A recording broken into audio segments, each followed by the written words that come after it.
प्यारे तबारे के खिलेला धरी पाजा तो मजा नहीं मिलेला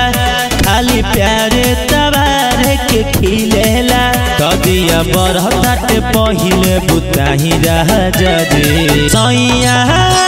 केवाड़ी के किली लगाई तब कोरा में सुताई राजा जी ना तो जाग जाइए राउर भौ जाई तब कोरा में सुताई राजा जी।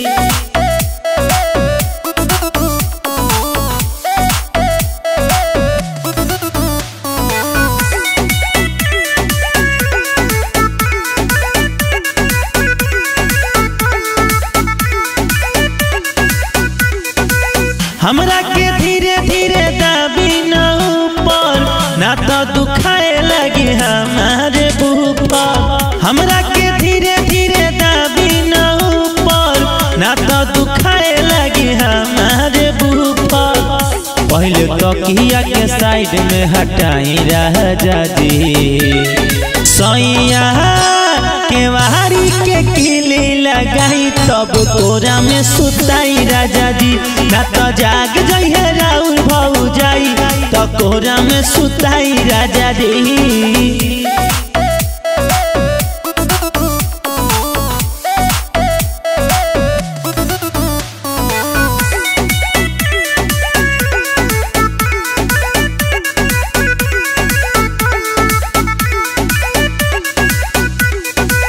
हमरा के धीरे धीरे दाबी न ऊपर ना तो दुखाए लगी हमारे बुपा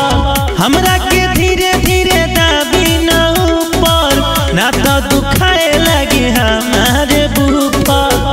पहले तकिया के साइड में हटाई राजा जी सैया केवाड़ी के किली लगाई तब कोरा में सुताई राजा जी ना तो जाग जाइए राउर भौ जाई तो कोरा में सुताई राजा जी।